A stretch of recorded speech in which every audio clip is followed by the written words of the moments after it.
Essentially, we have three small points which can, inshallah, if we implement, allow us in this blessed month of Ramadan, which we will be having soon, to better our relationship with the Qur'an.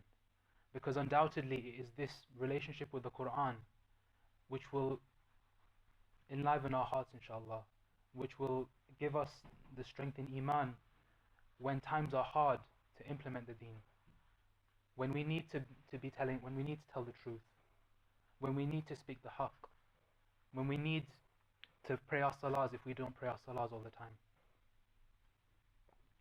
This month which Allah subhanahu wa ta'ala has given us is a training ground, inshallah, and we'll be spending time reading.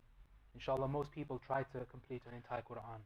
We attend the Taraweeh, and it's called the month of the Qur'an. It's a time when, inshallah, we can build that relationship for the rest of the year.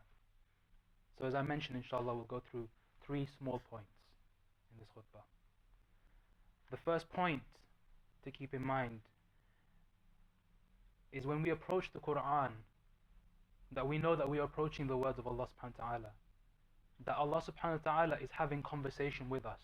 So the first thing that should come to our minds is to check our hearts. Why am I reading the Qur'an?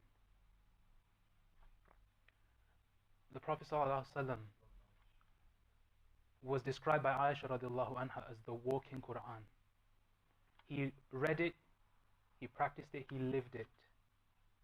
And when we're reading the words of Allah subhanahu wa ta'ala, our intention when approaching it should be, I'm wanting to receive a message from Allah subhanahu wa ta'ala that I can implement within my life. It shouldn't be that I'm doing this because it's what everybody else does. It shouldn't be because my kids I need to tell my kids to read the Qur'an. It should be that we have a connection with Allah subhanahu wa ta'ala, and we have a connection with Allah subhanahu wa ta'ala's words. And that is an intention, inshallah, which if Allah accepts, will open our hearts to receiving the message from the Qur'an. So point number one, check our hearts, check our intention, and inshallah Allah will put barakah in that for us.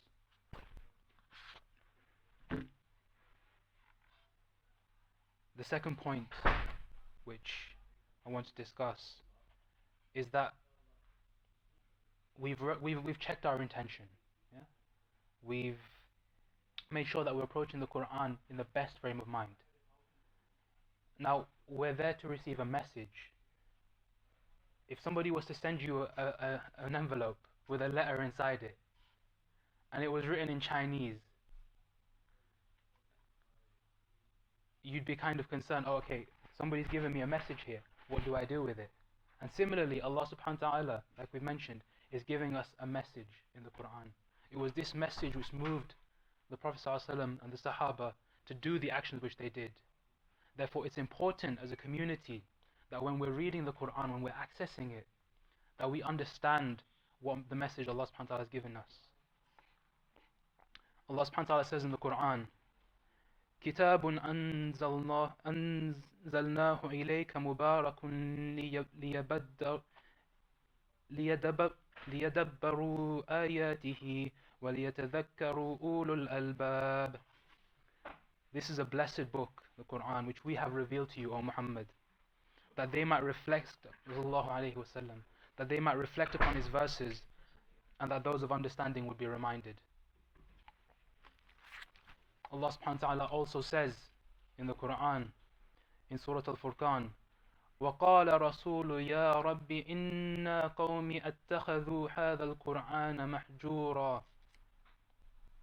And the messenger said, O my Lord, indeed my people have taken this Qur'an as a thing abandoned.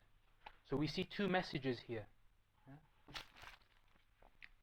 On the one, Allah subhanahu wa ta'ala is telling us that the purpose for which this Qur'an was revealed to us